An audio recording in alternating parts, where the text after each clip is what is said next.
Hello అండి, welcome to our channel lucky love style cooking. ఈరోజు video వచ్చేసి బూందీ లడ్డు అండి. ఈ బూందీ లడ్డుని చాలా సింపుల్గా ఈజీగా అయితే చేసుకోవచ్చు. ఈరోజు వీడియోలో నేను ఈ బూందీ లడ్డూని అయితే ఒకే ఒక్క లడ్డు కింద ప్రసాదం లడ్డు కింద అయితే చేశాను. వినాయక చవితికి వినాయకునికి కానీ అలాగే దేవీ నవరాత్రుల్లో అమ్మవారికి కానీ ఇలా ప్రసాదం లడ్డు చేసి మన చేతులతో మనం ఈజీగా అయితే చేసుకుని దేవుళ్ళు ప్రసాదంగా అయితే పెట్టుకోవచ్చు. మరి ముందుగా ప్రాసెస్లోకి అయితే వెళ్ళిపోదాం. ఈ లడ్డు కోసం ముందుగా ఒక మిక్సింగ్ బౌల్ అయితే తీసుకోవాలి. ఆ బౌల్లోకి 1 కప్పు వరకు శనగపిండి అయితే వేస్తున్నాను. అంటే 1/2 కిలో అయితే ఉంటుందండి శనగపిండి. ఇలా శనగపిండి వేసుకున్న తర్వాత ఇందులోకి ఏ స్వీట్లోకైనా కొంచెం చిటికడంత సాల్ట్ వేస్తే టేస్ట్ అయితే బాగుంటుందండి. మరీ ఎక్కువ కాకుండా చిటికడంత సాల్ట్ అయితే వేసుకోవాలి. అలాగే ఈ బూందీ కొంచెం గొల్లగా రావడానికి చిటికెడంత వంట సోడా అయితే వేయాలండి. అంటే బేకింగ్ సోడా చిటికెడు వేయండి, మరీ ఎక్కువగా అయితే వేయకూడదు, ఆయిల్ లాగేస్తాయి. నెక్స్ట్ వచ్చేసి ఏ కప్పుతో అయితే శనగపిండి తీసుకున్నామో అదే కప్పుతో 1 కప్పు వరకు వాటర్ అయితే తీసుకుని ఒకేసారి శనగపిండిలో పోయకుండా కొంచెం కొంచెంగా అయితే పోసుకుంటూ ఈ విధంగా కలపండి. ఎక్కడ ఉండలని లేకుండా ఇలా అయితే కలపాలి. చూడండి, బూందీ వేసుకోవడానికి కన్సిస్టెన్సీ ఈ విధంగా అయితే ఉండాలి. నాకైతే దాదాపుగా నేను తీసుకున్న కప్పు వాటర్ అయితే పట్టేసింది. చూసుకుని అయితే పోసుకోండి. మరీ ఎక్కువ లూజ్గాను ఉండకూడదు, అలాగని గట్టిగాను ఉండకూడదు. నెక్స్ట్ వచ్చేసి ఇప్పుడు బూందీ వేసుకోవడానికి బూందీ గరిటె ఉన్నట్లయితే బూందీ గరిటె అయితే తీసుకోండి. బూందీ గరిటె లేకుంటే మన ఇళ్లలో ఎప్పుడు అవైలబుల్గా ఉండే ఇలాంటి చిల్లుల గరిటెతో అయినా వేసుకోవచ్చు. ఇప్పుడు వచ్చేసి స్టవ్ ఆన్ చేసి ఒక కళాయి అయితే పెట్టి ఆ కళాయిలోకి సగం కింద వరకు మాత్రమే ఆయిల్ పోసుకోండి. ఎక్కువగా అయితే ఆయిల్ పోయకూడదు.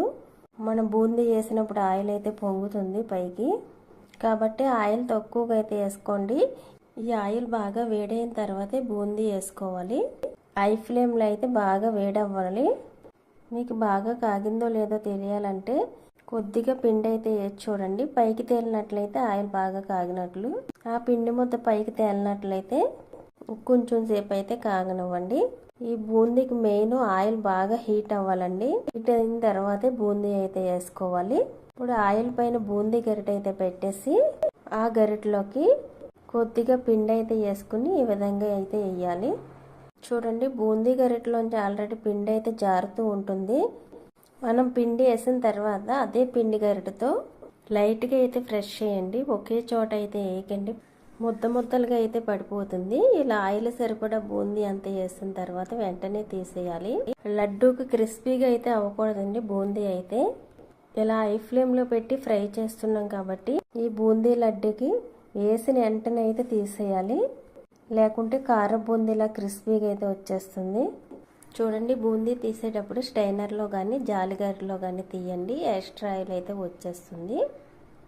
మరలా బూందీ వేసేటప్పుడు బూందీ గరిటె ఉన్న వెనకాల పిండి అయితే తుడిసేయండి. తుడిసిన తర్వాతే బూందీ అయితే వేసుకోవాలి. మీరు ఒకవేళ తుడవకోకుండా వేసినట్లయితే బూందీ తోకల కింద అయితే వచ్చేస్తుందండి. కాబట్టి వేసిన ప్రతిసారి బూందీ గరిటె వెనకాల అయితే తుడిసి అయితే వేయండి. ఇలా గుండ్రంగా అయితే వస్తుంది పూస. అలాగే బూందీ వేసినప్పుడు ఎప్పుడైనా సరే హై ఫ్లేమ్లోనే పెట్టి అయితే వేయండి. వేసిన వెంటనే తీసేయాలి. మీరు కానీ మీడియం ఫ్లేమ్లో కానీ పెట్టి ఫ్రై చేశారనుకోండి, బూందీ గొల్లగా పొంగుతూ అయితే రాదు, ఫ్లాట్గా అయితే వచ్చేస్తుంది, అస్సలు పొంగదండి. హై ఫ్లేమ్లో పెట్టి ఫ్రై చేసుకోండి. వేసిన వెంటనే సెకండ్స్లో అయితే బూందీ అయితే తీసేయాలి. క్రిస్పీగా అస్సలు అవ్వకూడదు. ఈ లడ్డూకి కలర్ కూడా మారకూడదండి. ఈ విధంగా ఉన్నప్పుడే తీసేయండి. ఇలా మన దగ్గర ఉన్న పిండి అంతటిని బూందీలా అయితే వేసేసుకోవాలి. ఈ విధంగా పిండి అంతటిని బూందీ అయితే వేసేసాను. చూడండి ఎంత గుండ్రంగా వచ్చిందో బూందీ, అలాగే గొల్లగా కూడా వచ్చింది, మంచి కలర్లో కూడా వచ్చింది. ఇప్పుడైతే అదే ఆయిల్లో స్టైనర్ అయితే పెట్టేసి కొద్దిగా జీడిపప్పు కొద్దిగా కిస్మిస్ అయితే వేసి ఫ్రై చేస్తున్నాను. నేనైతే ఈ విధంగా అయితే చేసేస్తున్నాను వేడివేడి ఆయిల్లో అయితే. మీరు కావాలంటే ఇదే జీడిపప్పుని కిస్మిస్ని నేతిలో అయితే ఫ్రై చేసుకోవచ్చు. 2 స్పూన్లు నెయ్యి అయితే తీసుకుని ఫ్రై చేసుకోండి, మీ దగ్గర నెయ్యి ఉన్నట్లయితే. ఇలా ఫ్రై అయిన తర్వాత అయితే తీసేయడం. ఇప్పుడు పాకం పట్టుకోవడానికి స్టవ్ ఆన్ చేసి ఏదైనా గిన్నె అయితే పెట్టి పాకం అయితే పట్టుకోవాలండి. 1 కప్పు శనగపిండికి 3/4 కప్పు వరకు పంచదార అయితే వేసుకోవాలి. మీరు తీపి ఎక్కువ తినేవారైతే 1 కప్పు వరకు పంచదార వేసేసుకోవచ్చు. అంటే 1 కప్పు శనగపిండికి 1 కప్పు వరకు పంచదార అయితే వేసుకోవచ్చు. ఇప్పుడు ఈ షుగర్లోకి కొద్దిగా వాటర్ అయితే పోయాలి. 1/4 కప్పు వరకు వాటర్ అయితే పోసేసి షుగర్ మొత్తం మెల్ట్ అయిన తర్వాత పాకాన్ని అయితే చూసుకోండి. తొందరగా అయితే వచ్చేస్తుంది పాకం అయితే. లేత తీగ పాకం అయితే రావాలండి. చూడండి ఇలా నుగరు కింద వచ్చి మరుగుతున్నప్పుడు పాకాన్ని అయితే చూడండి, ఇలా లేత పాకం అయితే రావాలి. తీగ పాకం ఈ విధంగా తీగ పాకం వచ్చినప్పుడు స్టవ్ ఆఫ్ చేసేయండి. ఇందులోకి 1/2 స్పూన్ వరకు ఇలాచీ పౌడర్ అయితే వేస్తున్నాను. మొత్తం పాకం అంతా కలిసేట్టు కలిపేసి ఇప్పుడు బూందీని అయితే ఇందులో కొద్దిగా వేసుకుంటూ అయితే కలిపేయాలి. బూందీ మొత్తానికి పాకం పట్టేలాగా ఇలా కలుపుతూ అయితే మొత్తం బూందీని అయితే వేసేసుకోవాలి. చూడండి, మీరు కావాలంటే ఈ బూందీని పాకంలో వేయకముందే 2 గరిటెల వరకు మిక్సీ జార్లోకి అయితే తీసుకుని కొంచెం కోర్సుగా అయితే గ్రైండ్ చేసి ఇందులోకి అయితే వేసేసుకోవచ్చు. లడ్డు చుట్టడానికి బాగా వస్తుందండి అలా వేసినట్లయితే. నేనైతే పాకంలో వేసేసిన తర్వాత అయితే మిక్సీ పడతాను. ఈ విధంగా బూందీ మొత్తం కలిపేసిన తర్వాత మూత అయితే పెట్టేసి 2-3 నిమిషాలు అలా వదిలేయండి. బూందీ పాకాన్ని బాగా పీల్చుకుంటుంది. 3 నిమిషాల తర్వాత అయితే చూపిస్తున్నాను. బూందీ అయితే ఇలా ఉందండి. మరలా ఒకసారి పైకి కిందకి కలపండి. ఇప్పుడు నేను వచ్చేసి బూందీని మిక్సీ జార్ అయితే తీసుకుని అందులోకి 2 గరిటెల వరకు అయితే వేసి మిక్సీ పడుతున్నాను. మరీ మెత్తగా పట్టేయకోకుండా కొంచెం బరగ్గా అయితే మిక్సీ పట్టుకోండి. ఈ విధంగా పట్టిన తర్వాత అయితే ఇప్పుడు ఇందులోకి అయితే వేసేస్తున్నాను.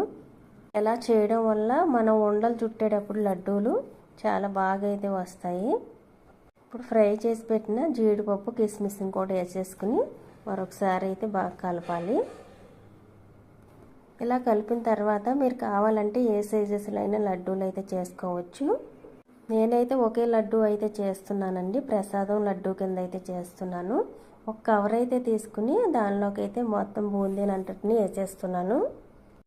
ఇలా వేసిన తర్వాత మొత్తం బూందీ అంతా ఈ కవర్ని అన్ని వైపుల నుంచి అయితే క్లోజ్ చేసేయాలండి. చూడండి, ఈ విధంగా పట్టుకుని మొత్తం అన్ని వైపుల నుంచి క్లోజ్ చేసేసి మొదలు గట్టిగా పట్టుకుని అయితే చుట్టేయండి. ఈ విధంగా ఇలా చుడుతూ టైట్గా అయితే చేయాలి. బూందీ మొత్తాన్ని ఈ విధంగా టైట్ చేసేయాలి. ఇలా చేసిన తర్వాత దీన్ని రౌండ్గా అయితే ఇప్పుడు ఫ్రెష్ చేసుకోవాలి. ఈ విధంగా 2 చేతులతో రౌండ్గా ఫ్రెష్ చేసేయండి. ఇలా 2 చేతుల మధ్య పెట్టి మంచి రౌండ్ షేప్ వచ్చేదాకా అయితే ఈ విధంగా ఫ్రెష్ చేసుకోవాలి. ఇలా మన ఇంట్లో మనం దేవుడికి ప్రసాదంగా అయితే ఇలా లడ్డూని అయితే ప్రిపేర్ చేసుకుని అయితే పెట్టేసుకోవచ్చండి. చాలా ఈజీ ప్రాసెస్లో అయితే చేసేవచ్చు ఇలా. అలాగే ఎప్పుడు మనకు లడ్డూ తినాలనిపించినా ఇంట్లోనే ఈజీగా అయితే ఇలా చేసేసుకోవచ్చు. ఈ ప్రాసెస్లో ఎన్ని లడ్డూలైనా ఈజీగా అయితే చేసేసుకోవచ్చండి. ఇప్పుడు గుండ్రంగా చేసిన తర్వాత ఓపెన్ చేసి అయితే కవర్ చూపిస్తున్నాను. చూడండి, లడ్డు చాలా బాగా అయితే వచ్చింది. ముందు చెప్పడం అయితే మర్చిపోయానండి. మీరు కావాలంటే ఈ లడ్డూలోకి కొంచెం పచ్చకర్పూరం అయితే వేసుకోవచ్చండి. ఎక్కువగా కాకుండా చిటికెడంత పచ్చకర్పూరం కూడా వేసుకోవచ్చు. నా దగ్గర అయితే లేదండి, అందుకే వేయలేదు. చెప్పడం కూడా మర్చిపోయాను, అందుకే ఇప్పుడైతే చెప్తున్నాను. ఓకేనండి, ఇలా ప్రసాదం లడ్డూనైతే ఈజీగా అయితే చేశాను ఈరోజైతే. మీకు ఈ వీడియో నచ్చినట్లయితే, ఈ లడ్డూ రెసిపీ నచ్చినట్లయితే లైక్ చేయండి, సబ్స్క్రైబ్ చేసుకోండి. చాలా చాలా సింపుల్గా ఈజీగా చేసుకునే ప్రసాదం శనగల ప్రసాదం అండి. ఈ శనగల ప్రసాదాన్ని నానబెట్టి ఉంచుకుంటే 5 నిమిషాల్లో అయితే చేసేవచ్చు. మరి ముందుగా ప్రాసెస్లోకి అయితే వెళ్ళిపోతాం. ఫస్ట్ వచ్చేసి ఒక బౌల్ అయితే తీసుకుని దానిలోకి వాటర్ అయితే తీసుకోండి. 1 కప్పు వరకు శనగలు అయితే వేస్తున్నాను. బ్రౌన్ శనగలు అండి, చిన్న శనగలు. ఇవి వచ్చేసి మనం ప్రసాదం కింద చేసుకోవాలనుకున్నప్పుడు నైట్ అయితే నానబెట్టేసుకోండి. మార్నింగ్ అయితే ఈ విధంగా నానుతాయి. చూడండి, ఇలా నానిన ఈ శనగల్ని 1-2 సార్లు శుభ్రంగా కడిగేసి ప్రెషర్ కుక్కర్లో అయితే ఉడికించేయండి. 4 నుంచి 5 విజిల్స్ వచ్చేదాకా అయితే ఉడికించండి. కుక్కర్లో అయితే తొందరగా అయితే ఉడికిపోతాయి కాబట్టి కుక్కర్లో కడిగేసి అయితే వేసేయండి. వేసిన తర్వాత 2 గ్లాసుల వరకు వాటర్ అయితే పోసి ఈ శనగలకు సరిపడా సాల్ట్ అయితే వేసుకోవాలి. 1 స్పూన్ వరకు సాల్ట్ అయితే వేసుకోండి. వేసేసి మూత అయితే పెట్టేసి స్టవ్ ఆన్ చేసి స్టవ్ మీద హై ఫ్లేమ్లో పెట్టేయండి. 4 నుంచి 5 విజిల్స్ అయితే రావాలి. 5 విజిల్స్ వచ్చిన తర్వాత అయితే చూపిస్తున్నాను. శనగలు అయితే చాలా బాగా ఇది ఉడికాయండి. ఇప్పుడు ఇందులో ఉన్న వాటర్ని అయితే వంపేసి మరొకసారి అయితే శుభ్రంగా శనగలను కడిగేసి ఎర్రి గిన్నెలోకి అయితే తీసేసుకోండి. నెక్స్ట్ వచ్చేసి శనగలను తాలింపు అయితే పెట్టేద్దాం. స్టవ్ ఆన్ చేసి ఒక కళాయి అయితే పెట్టి దానిలోనికి 2 టేబుల్ స్పూన్ల వరకు ఆయిల్ అయితే పోసుకోండి. ఈ ఆయిల్ కొద్దిగా వేడైన తర్వాత దీనిలోకి తాలింపు దినుసులు అయితే వేసుకోవాలి. మినపప్పు, ఆవాలు, పచ్చెనగపప్పు ఈ 3 కలిసి 1 టేబుల్ స్పూన్ వరకు అయితే వేసుకోండి. అలాగే ఒక అర స్పూన్ వరకు జీలకర్ర వేసుకోండి. ఇవి కొద్దిగా ఫ్రై అయిన తర్వాత ఇందులోకి 2-3 ఎండుమిర్చి అయితే తుంచి అయితే వేసుకోండి. 1 కప్పు శనగలకి అయితే ఈ క్వాంటిటీ అయితే చెప్తున్నానండి. మీరు ఎక్కువ తీసుకున్నట్లయితే కొంచెం ఎక్కువ అయితే వేసుకోండి ఇంగ్రీడియంట్స్ అన్నీ. అలాగే కొద్దిగా కరివేపాకు కూడా వేసుకోవాలి. వేసిన తర్వాత ఈ ఎండుమిర్చి, కరివేపాకు ఇవన్నీ ఫ్రై అవనివ్వండి. ఫ్రై అయ్యాక ఉడికించి పెట్టిన శనగలను అయితే వేసేసుకోవాలి. శనగలను వేసిన తర్వాత మీడియం టు లో ఫ్లేమ్లో పెట్టేసి 2 నిమిషాల పాటు మగ్గనివ్వండి. ఇవి ప్రసాదం కోసం కాబట్టి ఇందులోకి కారం కానీ మసాలాలు కానీ వేయకూడదు. ఇలా 2 నిమిషాలు ఫ్రై అయిన తర్వాత అయితే తీసేయడమే. ఇలా ఈజీగా 5 నిమిషాల్లో శనగల ప్రసాదాన్ని అయితే మనం రెడీ చేసేసుకోవచ్చు. ఈ శనగల ప్రసాదం రెసిపీ మీకు నచ్చినట్లయితే ఈ వీడియోకి అయితే ఒక లైక్ చేయండి. అలాగే సబ్స్క్రైబ్ చేసుకోవాలి సబ్స్క్రైబ్ చేసుకోండి.